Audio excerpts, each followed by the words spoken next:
Hi, this is Andrew Moore Crispin for Gadget TV on Butterscotch.com, taking a look at ViewSonic's HD MovieBook. The model number on this one is VPD400, and you can get it for about $130. And what you get for that $130 is a 4.2-inch screen, 720p resolution, as well as 300 candelas per meter squared brightness. So that's not exactly a high number, but on a screen this size, it does come across very well. Now we have it currently set to the highest brightness that you can use. There's also 8 gigabytes of internal storage, which we'll get to in a moment. So we'll do a quick product tour here.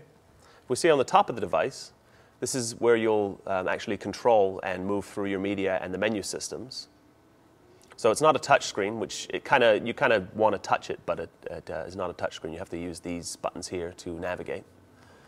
Now on the other side, we see here there's a microphone that allows you to record voice memos and lectures and those kinds of things, as well as a volume up and down rocker, and a small speaker here.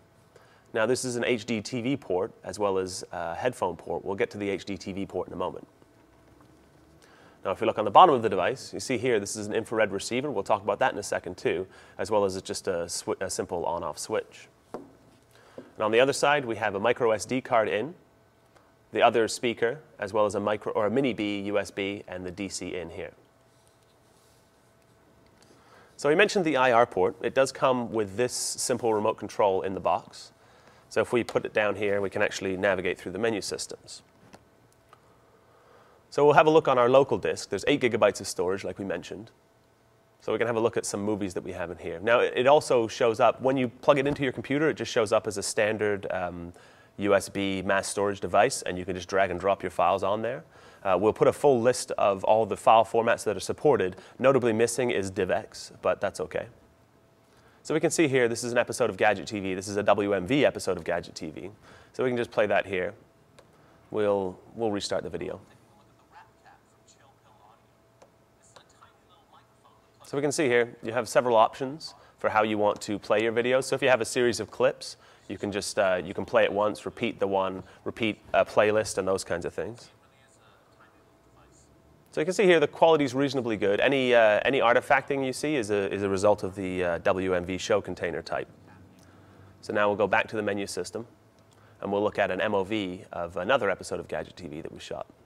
This way we'll stay out of copyright trouble, and we'll choose to restart the episode. Now you might be able to hear the sound coming out. It's not exactly the loudest device in the world. I would advise that you do make use of the headphone port. You can also use the headphone port. I'll have to pause this here. You can use the headphone port with this RCA cable.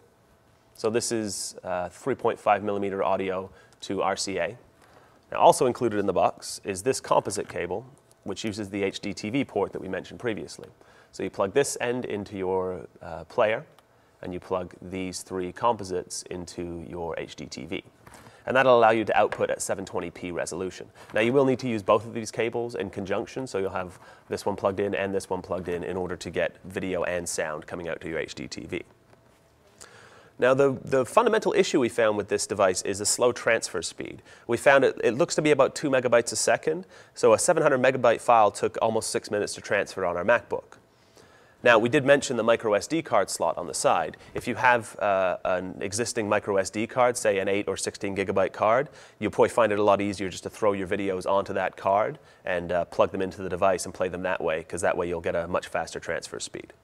So for anyone who doesn't need the blazing fast transfer speed, anyone who doesn't mind throwing a bunch of movies on the thing and letting it run overnight, it's a pretty good bet at $130.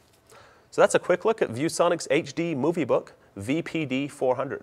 For Gadget TV, I'm Andrew Moore Crispin. For more sweet stuff, visit Butterscotch.com.